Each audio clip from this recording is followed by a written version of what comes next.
नमस्कार, मैं आपका मित्र पंडित लोकेश गहतोड़ी आपका हार्दिक स्वागत करता हूं अपने YouTube चैनल पर। एक ऐसा YouTube चैनल जहां पर आपको ज्योतिष, राशिफल, धर्म तथा अध्यात्म संबंधित संपूर्ण वीडियो देखने को मिलेंगी। इसलिए कृपया हमारे चैनल को लाइक कीजिए, सब्सक्राइब कीजिए और आगे भी इसे शेयर कीजिए। धन्यवाद। आज हम इस वीडियो के माध्यम से चर्चा करेंगे उन छोटे छोटे उपायों के बारे में जिनको करके हम अपनी बड़ी से बड़ी परेशानियों को भी चुटकियों में सॉल्व कर सकते हैं। कैसे? आइए जानते हैं। हम सभी ने अक्सर अपने बड़े बुजुर्गों से सुना है कि आप ऐसा कीजिए, ये मत कीजिए, ये कीजिए। तो उन सब के पीछे लॉजिक होता है, उन सब के पीछे एक साइंटिफिक बेस होता है। कहीं ना कहीं हमारे ग्रह हमारी उन आदतों से जुड़े होते हैं। तो आज हम आपको वो छोटे छोटे उपाय बताएंगे जिनको करने से ना सिर्फ आप अपने ग्रहों को मजबूत कर सकते हैं, बल्कि अगर कोई आपके जीवन में परेशानी आ रही है तो बिना किसी प्रयास के बस मामूली अपनी दिनचर्या में परिवर्तन करके आप अपनी परेशानियों को दूर कर सकते हैं। आइए अपनी चर्चा आरंभ करते हैं। हमारे सनातन धर्म में पहली रोटी गौ माता को खिलाने का बड़ा महत्व है। यदि आप भोजन का पहला हिस्सा गौ माता को समर्पित करते हैं तो इससे आपके पितृदोष की शांति होती है। और जब हमारे पितृदोष की शांति होती है तो हमारे धन की बरकत होनी शुरू हो जाती है। हमारे घर में जो लड़ाई झगड़े हो रहे हैं वो बंद हो जाते हैं एकदम से। और जो हमारा मन अशांत रहता है उसमें कमी आती है। जो हमारे कार्य रुके हुए हैं वो चलने लग जाते हैं। कुल मिला के पितृदोष आपकी वृद्धि में सहायक नहीं, रुकावट है। अगर आप पितृदोष की शांति चाहते हैं तो गौ माता की सेवा अवश्य कीजिए। अपने भोजन का पहला हिस्सा आप गौ माता को समर्पित कीजिए। फिर आप देखेंगे कि कैसे आपके जीवन में सुधार होता चला जा रहा है। दूसरी बात हम करते हैं, कभी भी किसी भी पशु पक्षी को आप तकलीफ मत पहुंचाइए, उन्हें हानि मत पहुंचाइए। देखिए, ऐसा करना कानूनी रूप से भी गलत है। और इसका ज्योतिष से क्या संबंध है कि इसका हमारे शनिदेव और राहु ग्रह से संबंध है। यदि हम किसी भी जीव जंतु को कष्ट पहुंचाएंगे, उन्हें हानि पहुंचाएंगे, तो शनिदेव और राहु देवता हमारी कुंडली में हमें बुरा फल देना शुरू कर देंगे। इसलिए आप जितना हो सके पशु पक्षियों की सेवा कीजिए, उनके भोजन का प्रबंध कीजिए, उन्हें कभी कष्ट मत पहुंचाइए, उनकी देखभाल कीजिए, क्योंकि सब जीवों में भगवान का ही स्वरूप है। इसलिए आप उनके प्रति भी अच्छा भाव रखिए और उनकी सुरक्षा का उपाय कीजिए। इससे आपकी कुंडली में अगर शनिदेव या राहु से संबंधित कोई भी समस्या होगी तो उसमें सुधार निश्चित रूप से आएगा। तीसरी बात यह है कि जब भी आप घर से निकलें तो अपने बड़ों का आशीर्वाद जरूर लेके जाइए। अपने माता पिता का, या आपके घर में जो भी बड़े बुजुर्ग हैं, या आपके आस पड़ोस में जो भी बड़े बुजुर्ग हैं, उनका आशीर्वाद लेना आपके लिए बहुत आवश्यक है। इसका हमारे ग्रहों से यह संबंध है कि यह सीधे सीधे हमारे सूर्य ग्रह को प्रभावित करता है।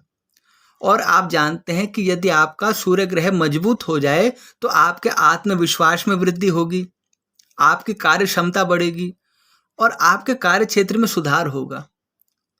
और अपने बड़ों का आशीर्वाद लेना तो एक बहुत ही अच्छी आदत है, अच्छे संस्कार हैं और इससे आपको बेहतरीन लाभ भी होगा। तो आशा करते हैं आप ऐसा अवश्य करते होंगे। हम चौथी बात करते हैं, कभी भूल कर भी अपशब्दों का प्रयोग ना करें या गलत शब्दों का प्रयोग ना करें, क्योंकि हमारी वाणी के कारक बुध देवता हैं। जब हम वाणी का दुरुपयोग करते हैं, किसी के प्रति अपशब्द कहते हैं या ऐसी वाणी कहते हैं जो कठोर हो या जिससे किसी के दिल को ठेस पहुंचती हो, तो उन शब्दों के चयन से हमारे बुध ग्रह कमजोर हो जाते हैं, बुध ग्रह पीड़ित हो जाते हैं। बुध ग्रह का संबंध हमारे धन से होता है। तो जब हम अपने बुध को कमजोर करते हैं तो हमारी आर्थिक स्थिति भी प्रभावित होती चली जाती है। इसलिए हमेशा मीठा बोलने का प्रयत्न कीजिए और सच बोलने का प्रयत्न कीजिए। कभी भूल कर भी अपशब्दों का या गलत शब्दों का प्रयोग मत कीजिए यदि आप अपने बुध ग्रह को मजबूत देखना चाहते हैं तो। फिफ्थ पॉइंट, जिन घरों में कलह ज्यादा होती है, छोटी छोटी बात में मनमुटाव हो जाता है, तकरार हो जाती है, वो एक छोटा सा उपाय करके देखें। प्रतिदिन सुबह शाम भगवान के समक्ष दीप प्रज्वलित करें और सात्विक भोजन को, जो शुद्धता से आपने बनाया है, प्रभु को भोग लगाकर खाएं। आप जो भी शुद्ध भोजन कर रहे हैं पहले भगवान को आप समर्पित कीजिए, फिर उसको अपने लिए प्रसाद समझ के खाइए। इससे आपके देवगुरु बृहस्पति मजबूत होंगे, उनको बल मिलेगा और आप देखेंगे धीरे धीरे घर में कलह समाप्त हो गई है। जो छोटी छोटी बात में आपको क्रोध आता था, आप किसी की बात सहन नहीं कर पाते थे, मनमुटाव हो जाता था, मतभेद हो जाते थे, आप देखेंगे कि अब आपस में सामंजस्य बढ़ रहा है, सब एक दूसरे का सपोर्ट कर रहे हैं और धीरे धीरे कलह की समस्या आपके घर से दूर चलती जा रही है। तो इसमें आपको कुछ ज़्यादा तो करना नहीं है, बस आपको प्रभु को भोग समर्पित करना है और प्रभु का ही सब दिया हुआ है और उस आशीर्वाद को स्वयं ग्रहण करना है। तो ये बहुत छोटे छोटे उपाय हैं, लेकिन इनका असर बहुत कारगर है, रामबाण उपाय है। हमारी आदत होती है कि हम अक्सर बिस्तर पर बैठकर भोजन कर लेते हैं, लेकिन ऐसा करना शुभ नहीं है। ऐसा करने से आपको बुरे सपने आने की संभावना बढ़ती है और आपका स्वास्थ्य प्रभावित होता है। अगर आप ऐसा करते हैं तो इसे अवॉइड कीजिए। आप भूमि पर बैठकर भोजन कीजिए या कम से कम बिस्तर पर बैठकर भोजन मत कीजिए। इससे आपका स्वास्थ्य प्रभावित होता है और बुरे सपने आने की संभावना बढ़ जाती है। हम 7वें पॉइंट की तरफ जाते हैं। आप पीपल के पेड़ की पूजा अवश्य कीजिए, लेकिन एक बात ध्यान रखिए कि रविवार के दिन पीपल के पेड़ का स्पर्श ना करें। रविवार को पीपल के पेड़ का स्पर्श करने से रोग तथा परेशानी बढ़ती है। आप शनिवार को जाइए, पीपल पर जल चढ़ाइए, दीपक जलाइए, सब कुछ कीजिए, पूजा कीजिए, लेकिन रविवार को पीपल के पेड़ का आप स्पर्श मत कीजिए।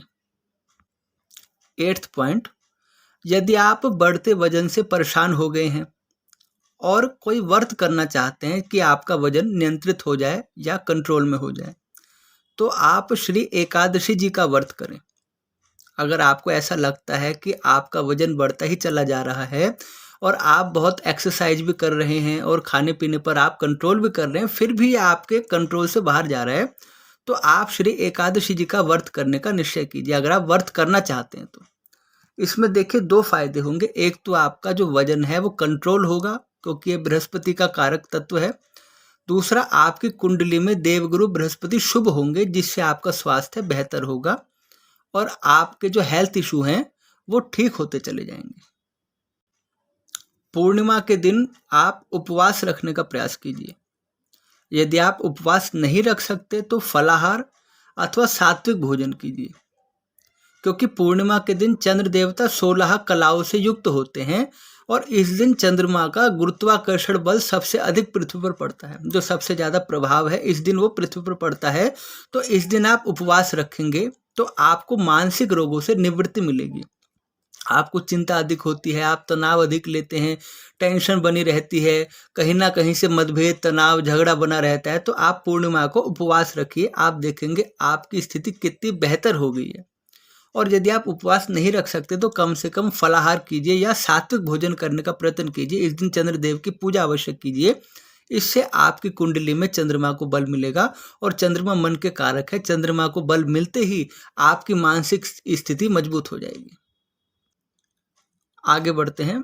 यदि आप जीवन में किसी को गुरु मानते हैं तो उनका कभी आप तिरस्कार मत कीजिए, क्योंकि शास्त्रों की मान्यता है कि माता पिता और गुरुजनों का अनादर आपके गुरु ग्रह और सूर्य ग्रह को कमजोर कर देगा। वैसे तो आप किसी का भी कभी अनादर मत कीजिए, क्योंकि ऐसा करना अधर्म ही है। आप किसी का भी तिरस्कार नहीं कीजिए, लेकिन विशेषतः यदि आप अपने माता पिता या गुरुजनों का तिरस्कार करते हैं तो आपके गुरु ग्रह और सूर्य ग्रह कमजोर हो जाएंगे। इससे आपका आत्मविश्वास कमजोर हो जाएगा, आपका ज्ञान प्रभावित होगा, समय पर आपको वो उपाय नहीं सूझेगा जो आपके काम बना दे, आपके जीवन में परेशानियां बढ़ जाएंगी। और यदि आप इनकी सेवा करते हैं, इनके प्रति समर्पित रहते हैं, तो आपका गुरु ग्रह मजबूत होता जाएगा और आपके जीवन में आने वाली समस्या आने से पहले ही चली जाएगी। 11वां पॉइंट, कभी भी रात को घर में झाड़ू मत लगाइए। कई बार होता है हम भूल जाते हैं और ऐसा कर देते हैं, लेकिन संध्या होने के बाद रात को आप घर में झाड़ू मत लगाइए, अवॉइड कीजिए, क्योंकि ऐसी मान्यता है कि इससे धन की हानि होती है और आपके व्यर्थ के एक्सपेंस बढ़ जाते हैं, फालतू के खर्चे आपके बढ़ जाते हैं। तो अगर आप उनको रोकना चाहते हैं तो आप ऐसा मत कीजिए संध्या समय के बाद। आगे बढ़ते हैं। कभी भी किसी भी स्त्री से दुर्व्यवहार मत कीजिए और प्रत्येक महिला का, प्रत्येक स्त्री का सम्मान कीजिए, आदर कीजिए और अपनी पत्नी से बुरा बर्ताव मत कीजिए, अपनी पत्नी से मिसबिहेव मत कीजिए। एक तो यह नैतिक दृष्टि से गलत है, ये हमारे संस्कार नहीं है ऐसा करना। दूसरा, इससे हमारे शुक्र ग्रह का बलाबल कम हो जाता है, जिससे हमारे जो पर्सनैलिटी है वो डाउन हो जाती है और शुक्र ग्रह को प्रभावित होते ही आपके सुखों में कमी आ जाएगी, आपके धन में कमी आ जाएगी, आपके कंफर्ट लाइफ में कमी आ जाएगी और आप परेशानियों के घेरे में पड़ जाएंगे। इसलिए अपने लाइफ पार्टनर का सम्मान करना बहुत ज़रूरी है आपके लिए। यदि आप किसी का कर्ज वापस करना चाहते हैं और आप बहुत समस्या में हैं, तो आप मंगलवार का दिन चुनिए। आप शुरू कीजिए, जो भी आप इंस्टॉलमेंट देते हैं, किस्त देते हैं, मंगलवार के दिन से आप देना शुरू कीजिए और अपने मन में धारणा बना लीजिए कि हे प्रभु, आप मेरी सहायता कीजिए और मुझे इस ऋण के दलदल से उबारिए। आप देखेंगे हनुमान जी की कृपा से आप ऋणों से मुक्त हो जाएंगे। हनुमान जी संकट मोचन हैं, वो आपको सभी संकटों से उबार लेते हैं। तो मंगलवार को आप अपना कर्जा वापस कीजिए जिसको आपने देना है, तो आप शीघ्र ही इससे छूट जाएंगे। आगे बढ़ते हैं। यदि आप तीर्थ में स्नान कर रहे हैं, जैसे आप गंगा जी में स्नान करने जाते हैं, तो अपने पितरों का तर्पण अवश्य कीजिए। अगर आपने पितरों का तर्पण नहीं किया या पितरों को संतुष्ट नहीं किया तो आपको तीर्थ यात्रा का पूर्ण लाभ नहीं मिलेगा। पितरों का तर्पण करने से आपका पितृदोष शांत होगा और तीर्थ स्नान का पूर्ण फल आपको प्राप्त होगा। इसलिए आप पितरों के निमित्त गंगा जी में जा रहे हैं तो पितरों की पूजा वहां अवश्य कीजिए, उनका तर्पण अवश्य कीजिए। आगे बढ़ते हैं। यदि आप हाई ब्लड प्रेशर से पीड़ित हैं और आप उपाय चाहते हैं, तो आप रविवार के दिन एक तो नमक को अवॉइड कीजिए और शाम होने से पहले ही भोजन कर लीजिए। आप अपनी लाइफ ऐसे बनाइए कि आपको रात का भोजन करने की आवश्यकता ना पड़े। आप शाम होने से पहले ही जो आपको भोजन करना है वो कर लीजिए और रविवार को आप नमक को अवॉइड कीजिए। नमक को खाना आप कम कर दीजिए या उस दिन उपवास रख सकते हैं, बंद कर दीजिए। तो इससे आपका जो ब्लड प्रेशर बढ़ गया है वो आपके नियंत्रण में आ जाएगा, हाई ब्लड प्रेशर वालों के लिए। आगे बढ़ते हैं। यदि आप नकारात्मक शक्ति की उपस्थिति घर में महसूस करते हैं, आप घर में अकेले हैं, आपको डर लगता है, आपको लगता है कि कोई ऐसा भार है, कोई ऐसी शक्ति है जो आपको पीड़ित कर रही है या प्रभावित कर रही है, तो शाम को पूजा अर्चना के पश्चात आप कपूर की आरती पूरे घर में दिखाइए। आप भगवान के समक्ष कपूर का दिया जलाइए और कपूर की आरती पूरे घर में दिखाइए और श्री हनुमान अष्टक का पाठ कीजिए। निसंदेह आपको इससे लाभ होगा, इसमें 100% गारंटी है। आप हनुमान जी की शरण में जाइए और कपूर की आरती पूरे घर में घुमाइए। आप देखेंगे जो आपको भय महसूस होता था, आपके अंदर एक आत्मविश्वास बन जाएगा, आपके अंदर एक सुरक्षा की भावना आ जाएगी। अगली पॉइंट की चर्चा करते हैं। अगर आप कोई दान पुण्य करते हैं तो स्वयं उसका अपने मुख से बखान मत कीजिए। आप कभी ये मत कहिए कि अरे मैंने तो वहाँ पे ये दान दिया था या मैंने ये कार्य किया था, क्योंकि शास्त्र कहते हैं जो अपने मुख से अपने पुण्यों का, अपने दान कर्म का हमेशा बखान करता रहता है, हर किसी को कहता रहता है, उसके पुण्य ऐसे बह जाते हैं जैसे छलनी से पानी। आप किसी छलनी में पानी भरिए, वो उसमें ठहरेगा नहीं, सारा पानी बह जाएगा। ऐसे ही आपने कोई अच्छा कार्य किया है, आपने कोई शुभ कर्म किया है, तो भगवान इस बात के साक्षी हैं। भगवान को पता है कि आपने अच्छा कार्य किया है, आप निश्चिंत हो जाइए, आपको इसका अच्छा फल ही मिलेगा। लेकिन आप बार बार उस चीज़ को रिपीट करेंगे और हर एक को कहेंगे कि देखो मैंने वहाँ दान किया, मैंने ये किया, तो उसका फल आपको जितना प्राप्त होना चाहिए उतना प्राप्त नहीं होगा। इसलिए हमेशा जो भी अच्छा कार्य कीजिए उसे गुप्त रखने की कोशिश कीजिए। घर में पानी का टपकना शुभ नहीं होता, क्योंकि इससे जल की बर्बादी तो होती है और जल ही जीवन है। आप जानते हैं पानी हमारे लिए कितना इम्पोर्टेंट है। दूसरा, हमारा चंद्रमा भी इससे पीड़ित हो जाता है और चंद्रमा पीड़ित का जैसे हम आगे बात कर चुके हैं कि इससे हमारा मन अशांत रहता है, डर रहता है, असुरक्षा की भावना रहती है। तो आप कोशिश कीजिए, अगर आपके घर में किसी भी नल से पानी टपक रहा है तो उसको टाइम से ठीक करा लीजिए, क्योंकि ऐसा वास्तु दोष को बढ़ाने वाला होता है।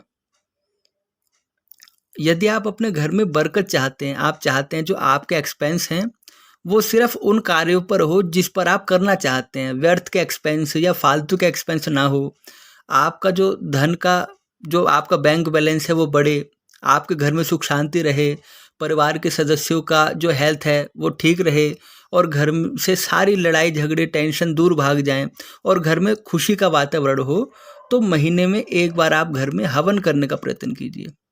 एक बार नहीं हो पाता महीने में तो 2 महीने में कीजिए, मतलब हवन आप करने का प्रयत्न कीजिए। इससे आपका देव ऋण शांत होगा। हमारे शास्त्रों में देव ऋण, पितृ ऋण आदि ऐसे ऋणों की चर्चा की गई है। तो हवन आदि कर्म से हम देवताओं के ऋण को चुका देते हैं और इससे नकारात्मक शक्ति भी आपके घर में प्रवेश नहीं कर पाएगी, क्योंकि जहाँ हवन जैसी शुद्ध क्रिया हो रही है वहाँ पर नकारात्मक शक्तियों के लिए कोई स्थान नहीं होता। इसलिए इससे आपको एक पंथ और अनेक कार्य इससे आपके सिद्ध हो जाएंगे। और आखिरी उपाय की हम चर्चा करते हैं। घर में जो आपके मंदिर का स्थान है वो पूर्व दिशा या उत्तर पूर्व दिशा, ईशान कोण जिसे हम कहते हैं, वहाँ रखने का प्रयत्न कीजिए। कई बार होता है कि हमारे घर में जगह की समस्या होती है और वो सेटअप नहीं हो पाता जहाँ पर हम मंदिर रखना चाहते हैं। फिर भी आप कोशिश करके देखिए, जो पूर्व की दिशा है या और विशेष है उत्तर पूर्व की दिशा है, ईशान कोण है, वहाँ आप अपने मंदिर को स्थापित कीजिए, क्योंकि शास्त्र ने देवताओं की दिशा कहते हैं। तो अगर आप वहाँ पर अपने मंदिर को स्थापित करते हैं तो यह बहुत अधिक शुभ है। वैसे तो भगवान हर जगह हैं, हर दिशा में है और कण कण में है, इसमें कोई संदेह की बात नहीं है। फिर भी व्यवहारिक दृष्टि से अगर आप घर में मंदिर स्थापित करते हैं तो पूर्व दिशा या उत्तर पूर्व दिशा में आप मंदिर को स्थापित कीजिए। और यह हमने 20 पॉइंट आपको बताए, छोटे छोटे घरेलू उपाय, जो ऐसा भी नहीं है कि बहुत मुश्किल हैं और बहुत कठिन है। आप कैसे उनको करेंगे, बस आपको अपने लाइफ जो स्टाइल है उसमें थोड़ा चेंज करना है, रूटीन में थोड़ा सा बदलाव करना है और आप देखेंगे कि आपने आपके जरा से प्रयत्न से आपका कितना बड़ा कार्य हो गया। आप जिस चीज़ के लिए परेशान रहते थे वो चीज़ें आपके कंट्रोल में आनी शुरू हो गई। आप जिस चीज़ के लिए बहुत दुखी थे वो दुख आपका दूर हो गया। तो ये बहुत छोटे छोटे पॉइंट हैं, लेकिन इसका असर बहुत लाजवाब है और ये व्यक्तिगत रूप से मैं अनुभव आपको बता रहा हूँ। इसका जो रिजल्ट है वो एक्यूरेट होता है और इसका कोई साइड इफेक्ट नहीं होता है, क्योंकि अगर हम भगवान की पूजा करेंगे तो आप भी सोचिए उसका कोई साइड इफेक्ट थोड़ा ना होगा। और क्या कहते हैं, अगर आपको हमारी वीडियो अच्छी लगती है तो आप प्लीज़ इसे लाइक कीजिए, शेयर कीजिए, कमेंट कीजिए, हमारे चैनल को सब्सक्राइब कीजिए और आगे भी दूसरों को ऐसा करने के लिए प्रेरित कीजिए। आगे भी हम आपके लिए छोटे छोटे ऐसे सरल उपाय लाते रहेंगे जो आपके लिए बहुत काम के होंगे और जिसमें आपको ना ज़्यादा समय देना पड़ेगा, ना ज़्यादा धन देना पड़ेगा। बस कुछ ही उपाय करके आपका जीवन बहुत बेहतरी की तरफ चलता रहेगा। राधे राधे।